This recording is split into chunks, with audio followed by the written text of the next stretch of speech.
Good morning. Today, Bangalore has entered into a lockdown and it is 27th of April 2021. We have not faced this crisis in our history earlier, the coronavirus, which just split our time and our goals. It just came in between all our ambitions, our dreams.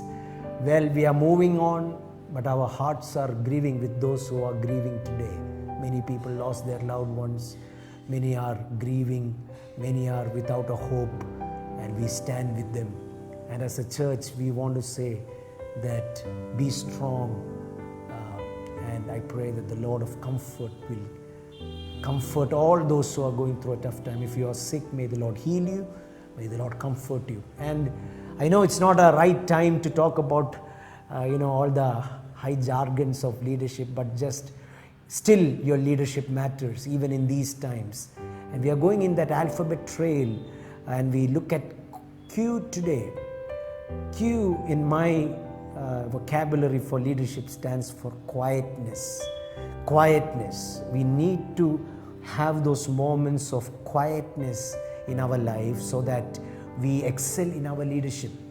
If you look at people who had maximum influence in the world, it has been Moses or Jesus in the Bible, and they cultivated those times away from the crowd. As a leader, I like my calendar to be filled. 9 o'clock this schedule, 12 o'clock this schedule, 3 o'clock this schedule, 6 o'clock this, 10 o'clock. Busy, to show that we are busy. But I would say as a leader, you become more effective because of the quietness that you cultivate, because that's the time where you hear from God. If you read in the Bible, in Mark 1 and verse 35, we see, and in the morning, rising up a great while before day, he went out and departed into a solitary place and there prayed. Jesus had a solitary place. Jesus had those quiet times with the Father. And I pray that you and me, we will have that quiet hours, just going to the Father and say, Lord, this is my efforts today. This is what I'm trying to do today. Speak to me if I have to do something else.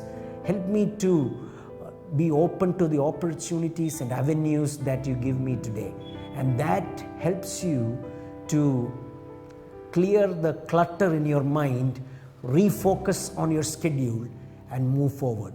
And as you do those quiet times, ask the Lord to bring to your attention what you need to do. It's not just the work schedule.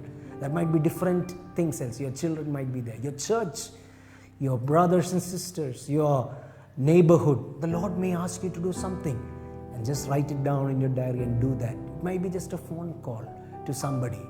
So I would say in those quiet times, reflect. At least minimum half an hour of quietness, quiet times, standing before the Creator.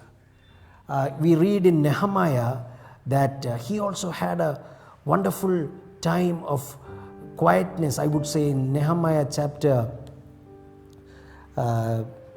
2, verse 12, Nehemiah arose in the night, I and some few men with me, neither told I any man what my God had put in my heart to do at Jerusalem.